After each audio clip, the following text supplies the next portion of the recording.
Hello दोस्तों, welcome to my YouTube channel math solve. आज हम वन लाइनर्स क्वेश्चन का सेट लगाएंगे। सबसे पहले जो भी इस चैनल पर न्यू है वो हमारे चैनल को सब्सक्राइब कर लें और पीडीएफ के लिए हमारे टेलीग्राम चैनल मैथ सॉल्व से जुड़े।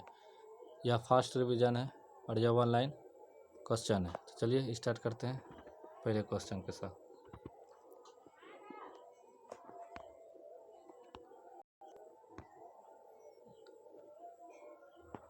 पहला क्वेश्चन, राजा राम राय की पुस्तक गिफ्ट टू मोनीथियस्ट मूल रूप से किस भाषा में लिखी गई थी? यह फारसी भाषा में लिखा गया है। राजा राम मोहन राय ने गिफ्ट टू मोनोथियट्स पुस्तक किस वर्ष लिखी थी? यह 1809 ईस्वी में लिखा था। राजा राम मोहन राय ने प्रेजेंस ऑफ जीसस पुस्तक किस वर्ष लिखी थी? यह 1820 ईस्वी में लिखा था। राजा राम मोहन राय ने बांग्ला भाषा में संवाद कॉमेडी पत्रिका का प्रकाशन किस वर्ष किया था? यह 1821 ईस्वी में किया था।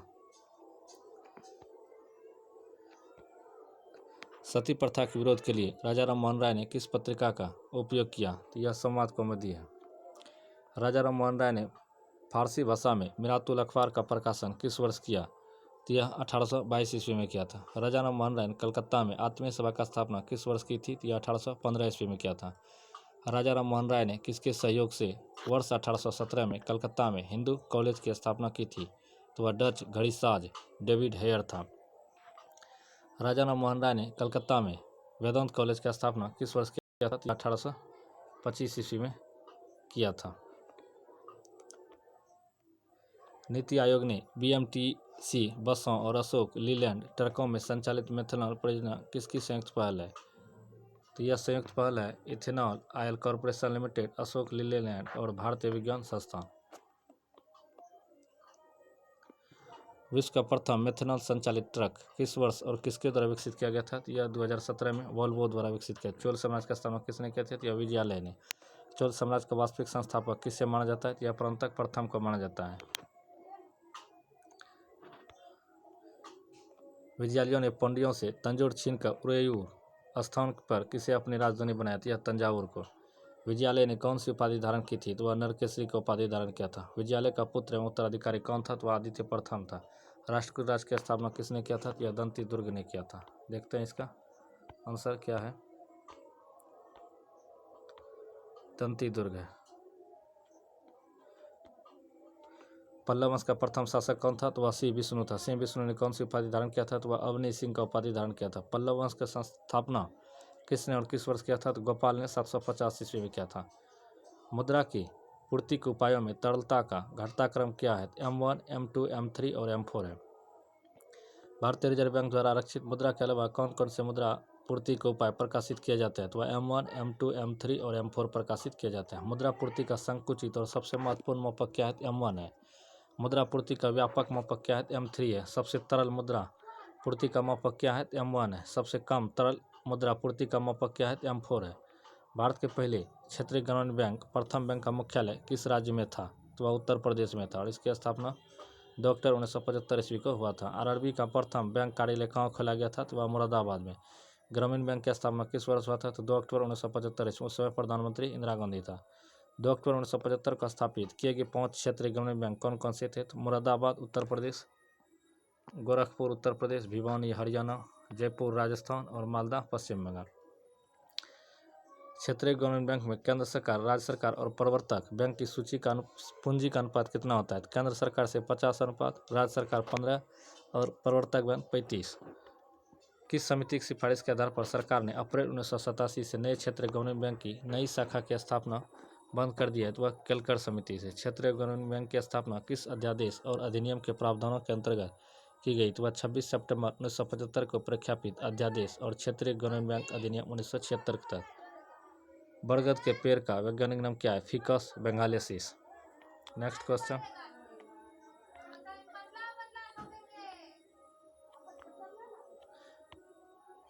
बरगद को अन्य किस नामों से जाना जाता है? बरगद को अंजीर, भारतीय बरगद, बट वृक्ष के नाम से जाना जाता है। बरगद मुख्य रूप से किन वनों में पाया जाता है? तो वह मानसून और वर्षा वनों में पाया जाता है। भारत का राष्ट्रीय वृक्ष कौन सा है? तो वह बरगद वृक्ष है। विश्व का सबसे बड़ा बरगद का पेड़ कहाँ स्थित है और कितने साल पुराना है? तो वह कलकत्ता के आचार्य जगदीश चंद्र बोस में स्थित है। और चंदन का वैज्ञानिक नाम क्या है? संथालम एल्बम है। लेपंत कपास का वैज्ञानिक नाम क्या है? गॉसिपियम हेबेसियस है। अनानास का वैज्ञानिक नाम क्या है? अनानास कोपासस है। आम का वैज्ञानिक नाम क्या है? मैग्निफेरा इंडिका है। वर्नाकुलर प्रेस अधिनियम भारत के किस गवर्नर वायसराय के शासनकाल के दौरान लागू किया गया था अथवा लॉर्ड लिट्टन के समय लागू किया गया था? वर्नाकुलर प्रेस एक्ट भारतीय भाषा समाचार अधिनियम किस वर्ष पारित किया गया? तो 1878 ईस्वी में। वर्नाकुलर प्रेस अधिनियम को और किस नाम से जाना गया? तो मुंह बंद करने वाला अधिनियम। वर्नाकुलर प्रेस एक्ट 1878 का समर्थन किस अखबार ने किया था? तो वह पायनियर अखबार ने किया था। वर्नाकुलर प्रेस एक्ट से बचने के लिए किस पत्रिका ने रातों रात बंगाली भाषा में स्थान पर अंग्रेजी भाषा में छपना शुरू कर दिया था? तो वह अमृत वजह पत्रिका था, जिसके संस्थापक श्री शिव कुमार घोष थे। भारत का पहला कार्बन मुक्त राज्य कौन सा है? तो वह हिमाचल प्रदेश है। किस राज्य को स्वच्छ विकास तंत्र परियोजना का कार्यान्वयन करने के मामले में भारत का पहला राज्य होने का गौरव प्राप्त है? तो वह हिमाचल प्रदेश है। जम्मू कश्मीर का कौन सा ग्राम भारत का पहला कार्बन न्यूट्रल पंचायत बनाया गया है? सांबा जिले का पल्ली ग्राम। कालिदास सम्मान किस क्षेत्र के लिए प्रदान किया जाता है? तो वह शास्त्रीय नृत्य शैलियों और शास्त्रीय संगीत, रंगमंच, प्लास्टिक कला। कालिदास सम्मान पुरस्कार किस भारतीय सरकार द्वारा प्रदान किया जाता है? तो वह मध्य प्रदेश सरकार द्वारा। और कालिदास सम्मान की शुरुआत 1980 से स्टार्ट हुआ है, 1980 से। सरस्वती सम्मान किस क्षेत्र में प्रदान किया जाता है? तो वह भारतीय संविधान की 8वीं अनुसूची में शामिल भाषाओं के भारतीय लेखकों के साहित्य कृति को। सरस्वती सम्मान की स्थापना किस वर्ष और किसके द्वारा की गई थी? तो वह 1991 ईस्वी में के बिरला फाउंडेशन द्वारा। ज्ञानपीठ पुरस्कार किस क्षेत्र में प्रदान किया जाता है? तो वह साहित्य के क्षेत्र में। कबीर पुरस्कार किस क्षेत्र में दिया जाता है? तो वह सामाजिक सद्भावना। भारतीय स्वतंत्रता दिवस के 75वें वर्ष के समारोह का विषय क्या था? तो वह राष्ट्र प्रथम सदैव प्रथम। भारत का पहला प्रधानमंत्री के रूप में जवाहरलाल नेहरू को किसने शपथ दिलाई थी? तो लॉर्ड माउंटबेटन ने। स्वतंत्रता दिवस के दिन भारत के प्रधानमंत्री कहाँ तिरंगा फहराते हैं? तो लाल किले पर। वर्ष 2024 में भारत ने अपना कौन सा स्वतंत्रता दिवस मनाया और उसका विषय क्या था? 78वां स्वतंत्रता दिवस। और विषय विकसित भारत, स्वर्णिम भारत। भारतीय रिजर्व बैंक का राष्ट्रीयकरण किस वर्ष हुआ था? तो 1949 ईस्वी में। आरबीआई की स्थापना किस अधिनियम के तहत और कब हुआ था? आरबीआई एक्ट 1934 के तहत 1 अप्रैल 1935 को। 19 जुलाई 1969 को इंदिरा गांधी की सरकार ने कितने निजी बैंक का राष्ट्रीयकरण किया था? 14 बैंकों का। 15 अप्रैल 1980 को कितने व्यावसायिक बैंकों का राष्ट्रीयकरण किया गया था? 6। वर्तमान में भारत में कुल कितने राष्ट्रीयकृत बैंक है? 12। भौगोलिक अपर्दन चक्र की संकल्पना किसने दी थी? William Morris Davis. William Morris Davis किस देश के भूगोलवेत्ता थे? अमेरिका के। डेविस ने भौगोलिक चक्र की संकल्पना का प्रतिपादन किस वर्ष किया था? 1899 ईस्वी में। डेविस के अनुसार अपर्दन चक्र और स्थल स्वरूप के विकास में महत्वपूर्ण भूमिका निभाने वाले कारक कौन कौन से? संरचना, प्रक्रिया और समय। संरचना, प्रक्रिया और समय को किस अन्य नाम से जाना जाता है? डेविस की तिकड़ी। नेक्स्ट क्वेश्चन देखते हैं। गर्जने वाला चालीसा, प्रचंड पचासा, चीखने वाला साठा पवन पृथ्वी के किस गोलार्ध में है? तो वह दक्षिणी गोलार्ध में। दक्षिणी गोलार्ध में किन पवनों को तेज गति का कारण मानना है? तो स्थल भाग की कमी। 40 डिग्री दक्षिण अक्षांश पर पछवा पवन को क्या कहते हैं? तो गर्जता चालीसा। 50 डिग्री दक्षिण अक्षांश पर पछवा पवन को क्या कहते हैं? प्रचंड पचासा। 60 डिग्री दक्षिण अक्षांश पर पछवा पवन को क्या कहते हैं? चीखती साठा। जिस वायु की दिशा सालों भर एक ही तरफ होती है उसे क्या कहते हैं? प्रचलित पवन या सनातनी पवन। 30 से 35 डिग्री दक्षिणी अक्षांश से विषुवत रेखा की ओर चलने वाले पवन को क्या कहते हैं? तो व्यापारिक पवन, पूर्वा पवन, सन्मार्गी पवन। दोनों ध्रुवों से 60 डिग्री दक्षिण 60 डिग्री अक्षांश की ओर चलने वाले पवन को क्या कहते हैं? ध्रुवीय पवन कहते हैं। पौधों में जल के परिवहन के लिए कौन सा उत्तक जिम्मेदार होता है? तो जाइलम उत्तक। जाइलम उत्तक के निर्माण में कौन सी 4 कोशिकाएं भाग लेती है? तो वाहिनिकाएं, वाहिकाएं, काष्ठ मृदुता, काष्ठ तंतु।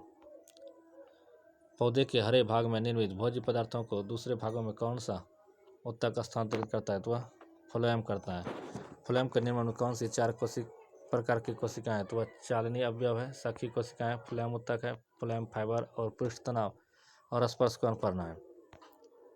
यदि द्रव का तापमान बढ़ता है तो स्पर्श कण का मान पर क्या प्रभाव पड़ता है? तो वह घटता है। द्रव का तापमान बढ़ने पर ससंजक बल का मान क्यों घटता है? तो वह ससंजक बल का मान घट जाता है। ससंजक बल पर क्या प्रभाव पड़ता है? तो घटता है। द्रव के तापमान के बढ़ने पर पृष्ठ तनाव के मान में क्या प्रभाव पड़ता है? घटता है। पृष्ठ तनाव किसे कहा जाता है? तो द्रव के प्रति एकांक लंबाई पर लगने वाले बल को पृष्ठ तनाव कहा जाता है और इसका मात्रक न्यूटन पर मीटर होता है। आकाश का नीला रंग प्रकाश की किस घटना का उदाहरण है? तो वह स्कैटरिंग प्रकीर्णन का उदाहरण है। रेले के प्रकीर्णन नियम के अनुसार प्रकाश की प्रकीर्णन की मात्रा प्रकाश की तरंगदैर्घ्य के किस घात के व्युत्क्रमानुपाती होता है? तो वह चतुर्थ घात के व्युत्क्रमानुपाती होता है। किस रंग के प्रकाश का प्रकीर्णन सबसे अधिक होता है? तो वह बैंगनी रंग का और सबसे कम लाल रंग का होता है। सूर्योदय और सूर्यास्त के समय सूर्य लाल दिखाई देना प्रकाश की किस घटना पर आधारित है? तो वह प्रकीर्णन पर आधारित है। खतरनाक संकेत लाल रंग के क्यों बने होते हैं? लाल रंग का प्रकीर्णन सबसे कम होता है, जिससे वह दूर से दिखाई देता है। यह इस बार बिहार पुलिस में क्वेश्चन पूछा गया था 20 तारीख को। विद्युत धारा और चुंबकीय क्षेत्र पढ़ना है। विद्युत धारा हमेशा चुंबकीय क्षेत्र से संबंध रखता है। इसके आविष्कारक कौन है? तो ऑस्टेन है। यदि किसी चालक तार से विद्युत धारा प्रवाहित की जाती है तो उसके चारों ओर तरफ क्या उत्पन्न होता है? एक चुंबकीय क्षेत्र उत्पन्न होता है। चुंबकीय क्षेत्र का मात्रक क्या होता है? तो टेस्ला आता है। चुंबकीय क्षेत्र का सीजीएस मात्रक क्या होता है? गॉस होता है। एक टेस्ला कितने गॉस के बराबर होता है? तो 10⁴ गॉस के बराबर होता है। 38वें राष्ट्रीय खेल 2025 में सर्वाधिक पदक किसने जीता? तो महाराष्ट्र ने। हालांकि सर्विसेज शीर्ष स्थान पर रही। 38वें राष्ट्रीय खेल में राजा भलेंद्र सिंह ट्रॉफी किसे दिया गया? सर्विसेज को। 38वें राष्ट्रीय खेल 2025 में भारतीय सेना की team services sports control board ने कुल कितने पदक जीतकर शीर्ष स्थान हासिल किया? तो वह 121 पदक। माइक्रो प्रोसेसर शक्ति के बारे में पढ़ना है। आईआईटी मद्रास और इसरो ने अंतरिक्ष प्रौद्योगिकी की मदद के लिए कौन सा स्वदेशी माइक्रो प्रोसेसर विकसित किया है? शक्ति सीरीज माइक्रो प्रोसेसर के अंतर्गत स्वदेशी शक्ति सेमीकंडक्टर चिप को क्या नाम दिया गया है? आइरिस। आईआईटी मद्रास ने कौन सा स्वदेशी मोबाइल ऑपरेटिंग सिस्टम विकसित किया है? ब्रोस। वरिष्ठ नागरिकों के लिए अनुसंधान हेतु कौन सी योजना शुरू की गई है? तो जेसी बोस ग्रांट योजना। क्रिस्कोग्राफ का आविष्कार किसने किया था? जगदीश चंद्र बोस ने। पौधों में वृद्धि मापने के लिए किस यंत्र का प्रयोग किया जाता है? तो ऑक्जेनोमीटर का। क्रिस्कोग्राफ का ऑक्जेनोमीटर पौधे की लंबाई को मापने में काम आता है। भारत और चीन के बीच की सीमा रेखा को क्या कहा जाता है? तो मैकमोहन रेखा। मैकमोहन रेखा तिब्बत और ब्रिटिश भारत के बीच किस वर्ष निर्धारित हुआ था? तो 1914 ईस्वी में। पाकिस्तान और अफगानिस्तान के बीच की सीमा रेखा को क्या कहा जाता है? तो डुरंड रेखा। डुरंड रेखा का निर्धारण किस वर्ष हुआ था? तो 1893 ईस्वी में। भारत और पाकिस्तान के बीच की सीमा रेखा को क्या कहा जाता है? तो रेड क्लिफ रेखा। रेड क्लिफ रेखा का निर्धारण किस वर्ष हुआ था? 17 अगस्त 1947 ईस्वी में। भारत का सुदूर दक्षिणतम बिंदु इंदिरा पॉइंट कहाँ स्थित है? ग्रेट निकोबार में। ज्वालामुखी के प्रकार।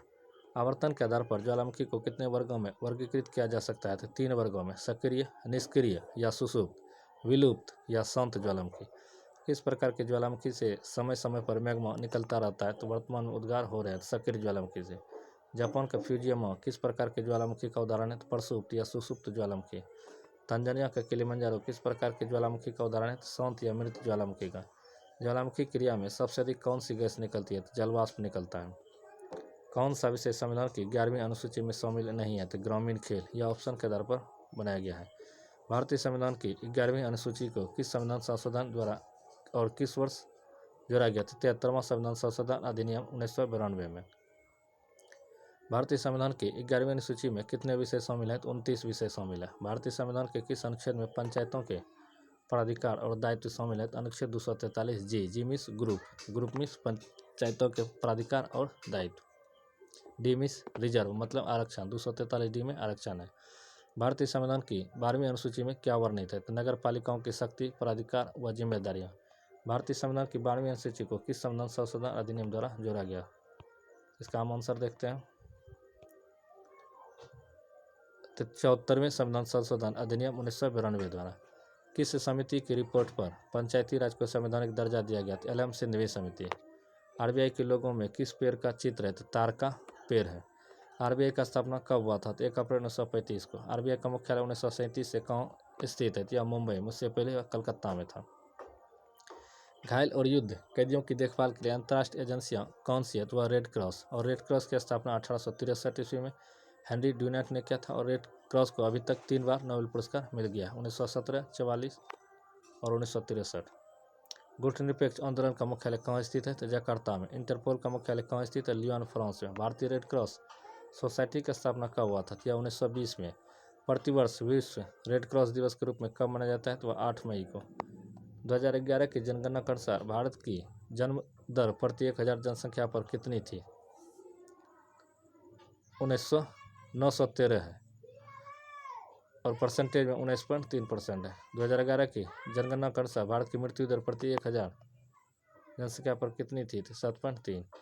किस वर्ष की जनगणना में भारत की जनसंख्या ऋणात्मक हो गई थी? तो 1921 की जनगणना में। किस वर्ष की जनगणना को महाविभाजक वर्ष कहा जाता है? तो वह 1921 की जनगणना को। जनगणना भारतीय संविधान की किस सूची का विषय है? तो वह संघ सूची का विषय है। किस वर्ष की जबकि जनसंख्या समवर्ती सूची का विषय है? किस वर्ष की जनगणना को भारत के जनगणना के इतिहास में लघु विभाजक रेखा माना जाता है? तो 1951 की जनगणना को। आधुनिक तरह से प्रथम जनगणना किस देश में और किस वर्ष किया गया था? तो 1749 ईस्वी में स्वीडन में। अब हम बांध परियोजनाओं के बारे में पढ़ेंगे।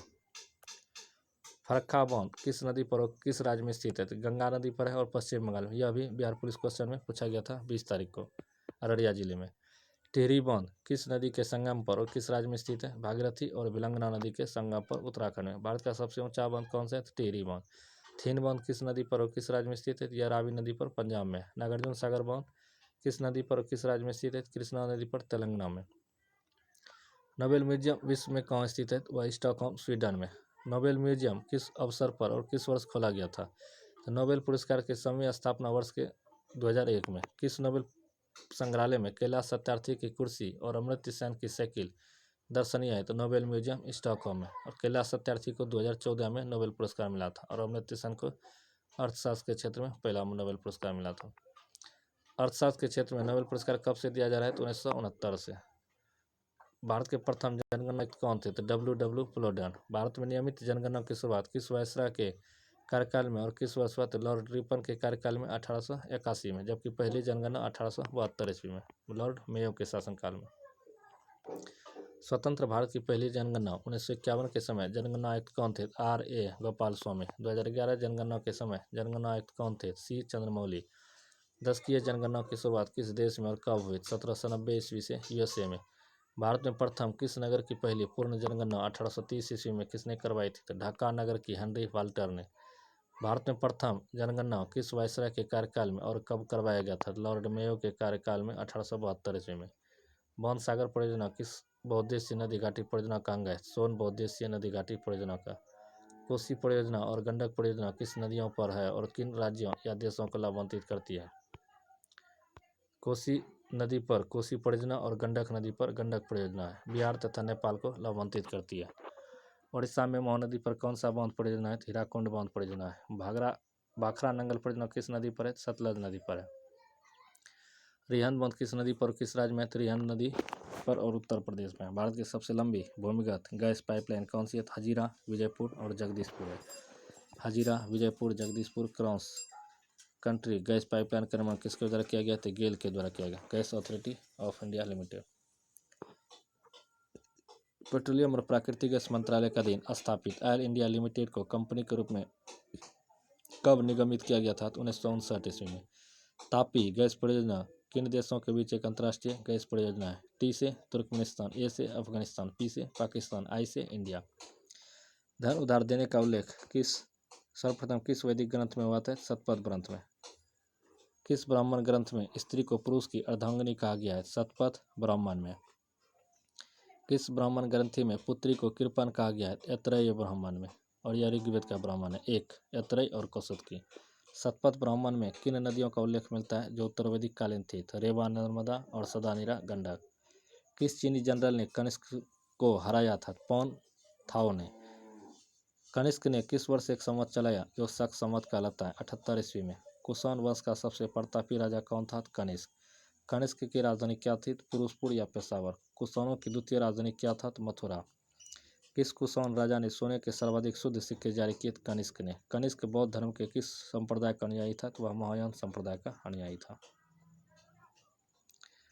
कनिष्क के राजकवि अश्वघोष ने बौद्धों का रामायण किस पुस्तक की रचना की? बुद्ध चरित। विजुअल डिस्प्ले यूनिट किसे कहते हैं? मॉनिटर को। विजुअल डिस्प्ले यूनिट द्वारा किस प्रकार की कॉपी प्रदान की जाती है? Soft copy. तकनीक के आधार पर मॉनिटर कितने प्रकार के होते हैं? 3 प्रकार के, CRT, LCD, LED। इनमें से कौन सी संक्रमण धातु नहीं है? PB, zinc, cadmium, mercury, lead. वे तत्व जिनकी बाहरी डी कोष में आंशिक रूप से इलेक्ट्रॉन भरे होते हैं उन्हें क्या कहते हैं? संक्रमण धातु। किस ग्रुप से समूह तत्व के संक्रमण कहलाते हैं? तो ग्रुप नंबर 3 और ग्रुप नंबर 12 के बीच के तत्व। बाह्यतम इलेक्ट्रॉनिक विन्यास NH2 NP6 के तत्व कौन सी गैस है? उत्कृष्ट गैस। IPL 2025 के रॉयल चैलेंजर्स बेंगलोर के नए कप्तान कौन बने? रजत पाटीदार। IPL 2024 का खिताब किसने जीता था? कोलकाता नाइट राइडर्स श्रेयस अय्यर की कप्तानी में।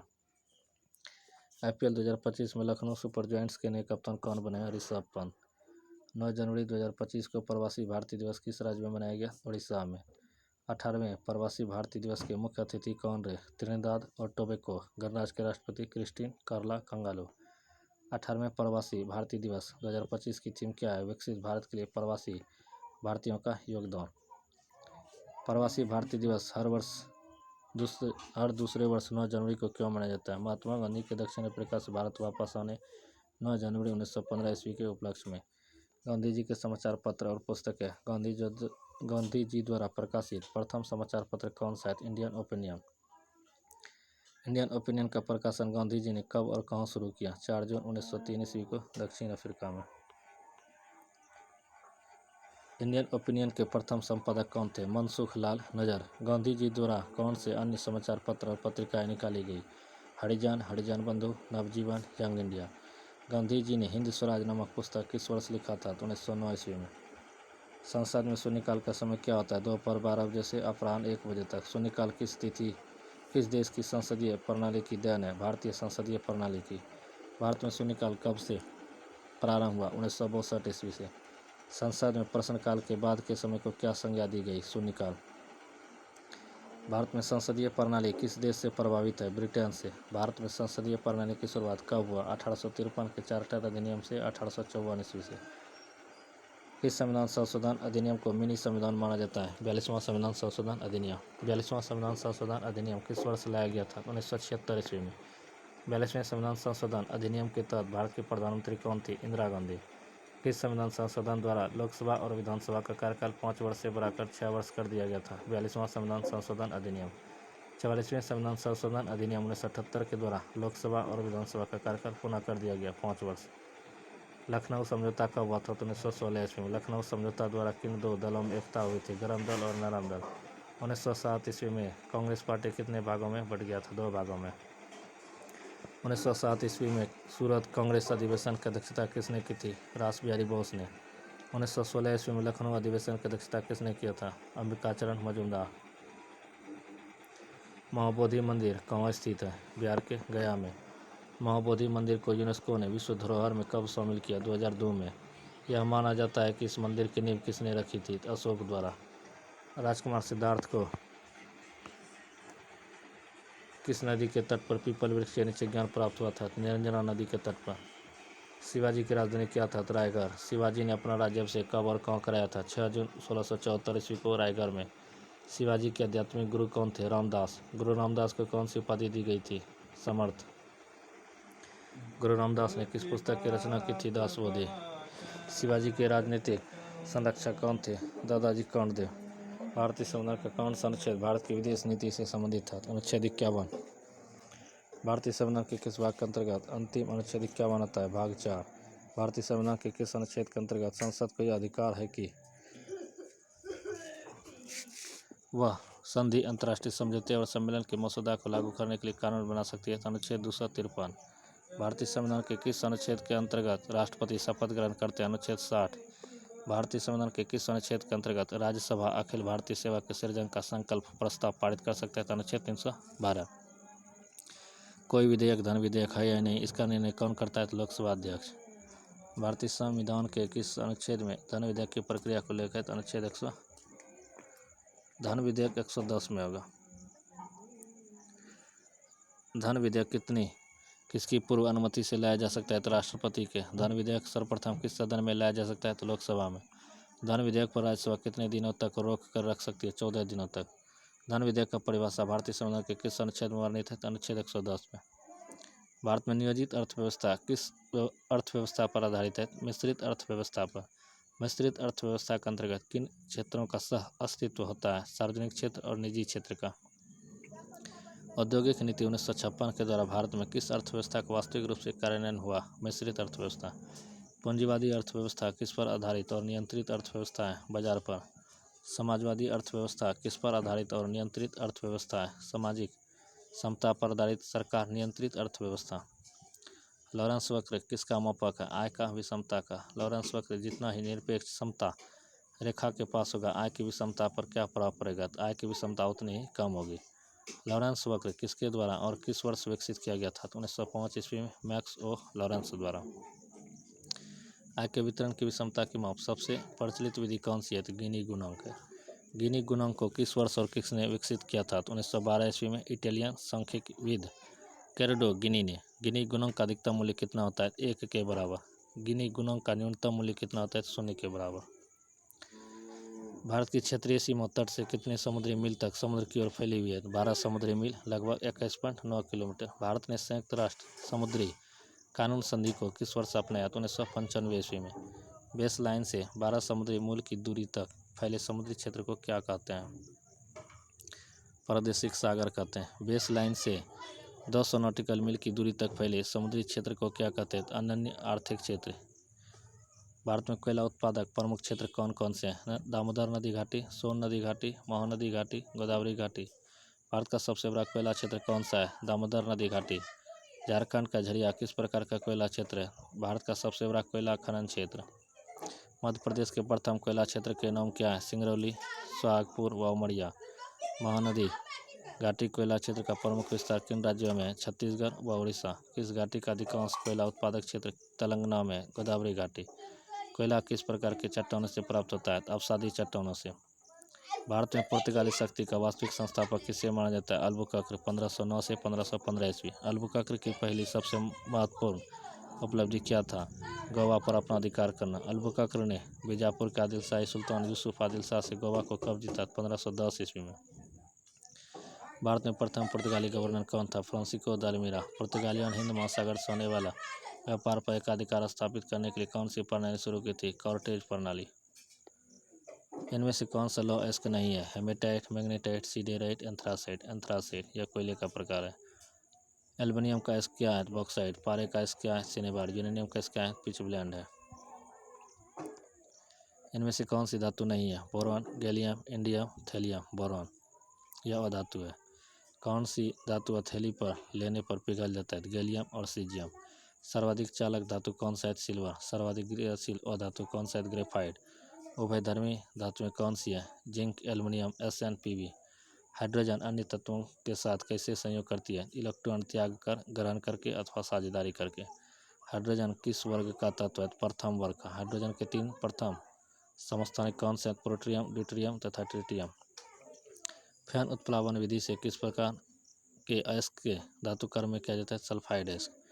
गुरुत्वीय पृथक्करण विधि का उपयोग किन अयस्कों के संधारण में किया जाता है? भारी अयस्क जैसे ऑक्साइड एवं कार्बोनेट। चुंबकीय पृथक्करण विधि का उपयोग किस अयस्क के संधारण में किया जाता है? तो लौह अयस्क के।